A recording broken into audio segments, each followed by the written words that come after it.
Cuan, cuan, we be getting money. Cuan. Oke guys, sebelum kita lanjut ke videonya, saya share info bahwa grup STS akan open lagi STS rekomendasi dan diskusi di bulan Juli 2026 guys. Nah, ini grupnya udah ada kebetulan. Di sini adalah STS Rekom, di sini ada STS Diskusi. Nah, untuk diskusi teman-teman bisa chatting-chatting di sini, tanya jawab ya. Boleh bertanya, boleh nge-share apapun di sini tentang berita saham. Terus yang rekomnya hanya kita yang bisa ngetik ya di sini untuk ngasih rekom ke teman-teman semua. Nah, coba kita intip STS rekomendasi yang masih jalan saat ini yaitu STS Juni. Nah, hari ini kita dapat profit di FPNI, teman-teman, lumayan 11%, di SSA lumayan, Raja juga tadi cuan lumayan ya, teman-teman. Nah, ini adalah rekom biasanya, teman-teman, rekom menunya. Scalping UDT BSJP. Nah, untuk swingnya ada. Kita masukin ke tabel khusus seperti ini. Jadi kalau misalnya teman-teman semua itu kerja nggak bisa mantau, ambillah menu swing. Kayak gitu ya. Nanti udah disediain di sini. Untuk rule-nya akan ditulis nanti di grup ini. Jadi langsung cat aja guys kalau pengen join atau lihat video di atas untuk detailnya tentunya.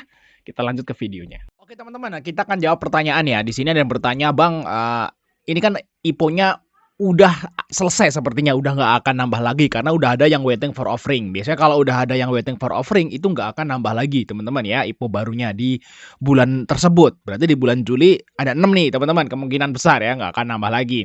Nah mungkin kalau ada nambah lagi dia di Agustus. Nah jadi ada pertanyaan seperti ini teman-teman, IPO apa nih yang paling menarik dan paling nggak menarik, gimana urutannya kayak gitu ya teman-teman. Nah ini kan saya akan bikin video tentang gimana saya ngurutin mana sih yang paling saya bagus menurut saya guys yang paling bagus dan yang paling nggak bagus menurut saya pribadi teman-teman. Karena saya udah baca semua prospektus, saya udah hitung valuasi, saya udah hitung harga wajar semua di IPO-IPO ini teman-teman, dan saya udah baca juga apa minus dan plusnya kayak gitu teman-teman.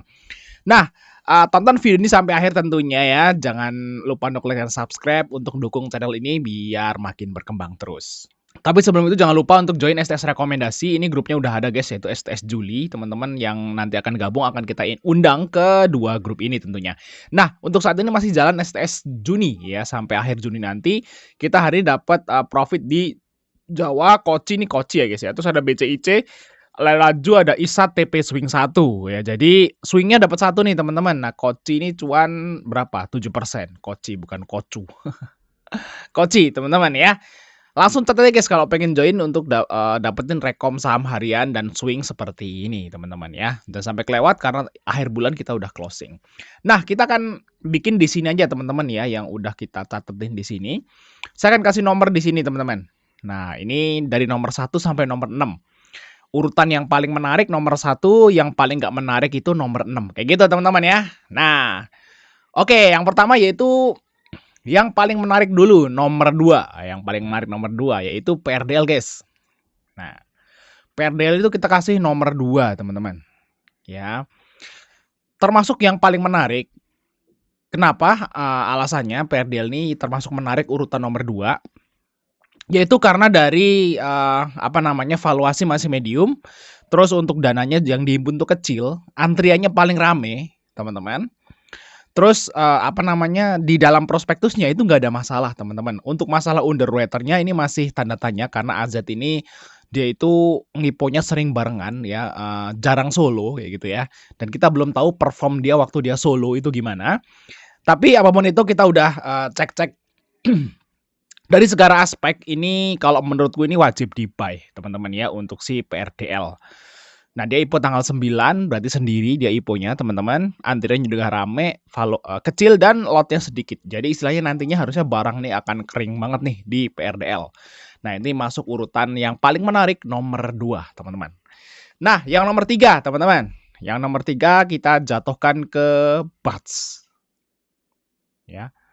Oh sorry, bukan BAS, tapi Jelly teman-teman. Nah, Jelly ini masuk urutan yang ketiga teman-teman. Oke, kita kasih warna. Nah, ini Jelly ini kita masih urutan yang ketiga. Nah, alasan Jelly yang ketiga itu adalah antriannya lumayan rame teman-teman. Dan ini juga lot yang dijual juga nggak terlalu banyak. Walaupun harganya memang startnya di 900 teman-teman, agak kurang ya. Agak nggak enak kalau di antara itu. Nilai emisinya lumayan besar. Valuasinya itu nggak terlalu mahal. Ya, untuk UE-nya sama sih kayak PRDL. Dan di prospektusnya nggak ada masalah yang saya temukan, teman-teman. Jadi saya urutin si Jelly nomor 3. Jadi wajib di-buy juga, teman-teman ya, untuk si IPO Jelly, teman-teman ya. Siapa nih yang di sini suka makan jelly Inako waktu masih kecil? Dan antriannya juga udah tembus 368.000 saat book building terakhir. Nah, saya yakin nanti waktu offering dia juga akan nambah banyak. Mungkin nggak akan nyampe ke WBSA tentunya karena di sini ada yang lain, ada temennya. WBSA kan dia sendiri. Ya, tapi saya yakin ini akan berada di sekitaran 500 sampai 600.000 antrian lah. Jadi termasuk rame, jatahnya juga nggak akan banyak, teman-teman ya, untuk si Ipo Jelly. Nomor 3 urutannya Ipo Jelly. Oke ya, kita akan lihat urutan nomor 4 ya. Nomor 4 tentu aja yaitu jangan nomor 4 dulu. Nomor 5 dulu, nomor 5. Nah, nomor 5 kita jatuhin ke Emmy, teman-teman. Nomor 5 dulu ya. Nomor 5 kita jatuhkan ke Emmy. Kita kasih warna. Ini adalah urutan nomor 5, teman-teman. Nah, kenapa sih Emmy ini urutan yang terakhir ya, hampir yang terakhir ya, di bawahnya masih ada lagi. Nah, berarti Emmy ini kalau urutan nomor 5 itu teman-teman boleh buy, ya cuman harus wajib pantau, tapi saran saya sih nggak usah buy, kayak gitu teman-teman ya. Nah, di sini W-nya adalah OD dan RB, itu alasan utama kenapa ini jadi yang nggak menarik ya, IPO yang nggak menarik, karena W-nya OD guys. OD itu adalah sekuritas yang sangat jarang dipakai oleh whale atau bandar ya, yang suka naik goreng ya. Jarang banget ada orang atau pihak tertentu yang menggoreng saham tuh pakai sekuritas OD. OD itu biasanya dipakai oleh manajer investasi ya, atau ya perusahaan-perusahaan gitu buat investasi ya, bukan buat trading. Jadi bisa dibilang kalau OD yang nanti kan ini ada 2, OD dan RB ya. Nah, kita nggak tahu untuk performa RB gimana, karena RB ini juga belum pernah jadi underwriter, ini newbie gitu ya, belum pernah sama sekali. Kalau yang nanti dapat jatah banyak itu OD, agak susah si Emmy ini buat naik, karena biasanya tuh nggak digoreng, teman-teman. Jadi kan kita kan sebagai IPO hunter pengennya multi bagger dalam waktu singkat gitu ya. Nah, kalau W-nya OD itu sulit, teman-teman. Nah, kecuali nanti kalau RB yang tiba-tiba dapat banyak dan ternyata bagus. Nah, kita juga belum tahu nih perform RB-nya karena nggak ada historisnya, teman-teman. Kita masih nunggu, jadi masih tanda tanya. Underwriter-nya masih tanda tanya nih, bagus apa enggaknya masih tanda tanya gitu. Jadi kita masukin urutan kelima. Dan untuk antriannya di sini kalau kita lihat guys ya, ini ya kalau menurutku ya termasuk ya nggak terlalu rame ya teman-teman, karena M ini kan termasuk awal-awal ya munculnya teman-teman. Oke, terus selanjutnya adalah dari prospektus. Nah, prospektus MI ini ada sedikit hal yang mengganjal di tempat saya, yaitu dia nggak ada lockup, guys. Nah, coba lihat di prospektusnya, dia ada sebagian sebagian pemegang sahamnya ya, nggak semua memang. Ada 3 apa 2 gitu ya, yang nggak di lock. Nah, kalau nggak di lock itu berbahayanya adalah dia bisa ngejual nanti di hari pertama, teman-teman. Misalnya dia ARA gitu ya, karena namanya pengendali kan dia dapat di harga di bawah IPO kayak gitu ya. Wah, nilai nominal itu ya dapatnya. Wah, itu kalau misalnya ARA ngeguirnya dia udah dapat cuan ratusan bahkan ribuan persen. Jadi ya agak nggak enak lah kalau pengendalinya sampai nanti jualan. Jadi pasti akan berat banget, dan dia juga start IPO-nya di 400 ya. Kayak gitu, jadi lumayan tinggi teman-teman ya. Itu jadi kita masukin MI ini di urutan nomor 5. Jadi termasuk paling nggak menarik. Oke, kita masuk yang urutan nomor 1 ya. Yang nomor 1 kita jatuhin pada saham Rans, guys. Nah, ini yang baru terakhir kita bahas gitu ya, IPO Rans ini, teman-teman. Kita kasih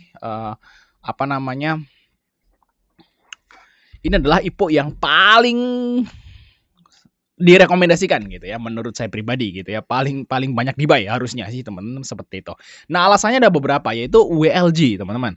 LG ini underwriter yang termasuk yang terbaik gitu ya, LG HP KI gitu ya, termasuk yang terbaik. Dia suka kalau dia IPO ya, ngipoin saham itu biasanya multi bagger guys untuk saham-sahamnya kayak gitu. Nah, jadi W-nya the best. Terus yang kedua, prospektus nggak terlalu ada masalah ya, walaupun buat bayar hutang ya, semua buat bayar hutang guys. Semua IPO ini buat bayar hutang kayak gitu ya. Jadi no problem, dan semua yang ada di pemegang sahamnya tuh ada lock-nya guys. Aman jadinya. Jadi Kaesang ya, Nagita Slavina, Raffi Ahmad tuh semua di lock. Jadi aman, dia nggak bakal ngeguyur di hari pertama. Terus yang alasan selanjutnya kenapa saya masukin yang nomor 1 adalah ini nama artis teman-teman. Ya, ada pejabat, artis ya, ada We Walk the Talk not only talk the talk. Jadi istilahnya harusnya sih aman. Jadi ini mempertaruhkan nama baik. Jadi hampir tidak mungkin kalau menurutku saya pribadi gitu guys. Hampir nggak mungkin ini di hari pertama tuh merah. Jadi kemungkinan besar banget mungkin 95% itu arah ya guys ya untuk si Rans. Jadi Rans ini teman-teman wajib buy. Nah, kalau kita lihat di sini antriannya ini baru hari pertama book building udah 170.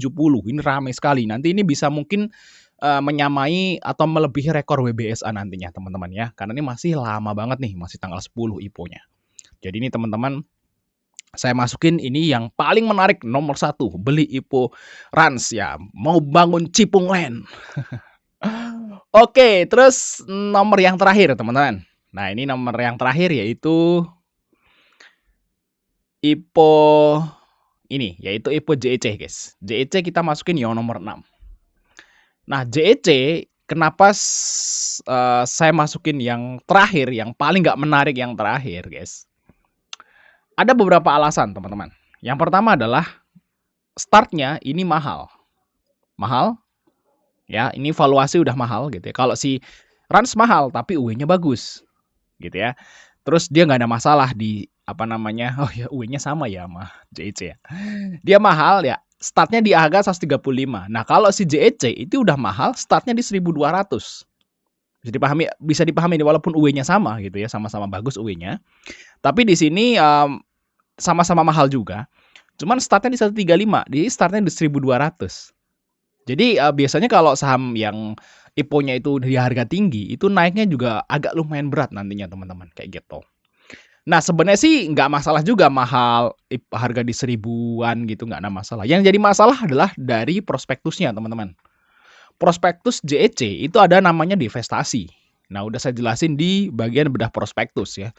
Divestasi itu ngeri, berarti pemegang sahamnya tersebut ya itu dia udah nggak terlalu percaya pada perform perusahaan ini ke depannya.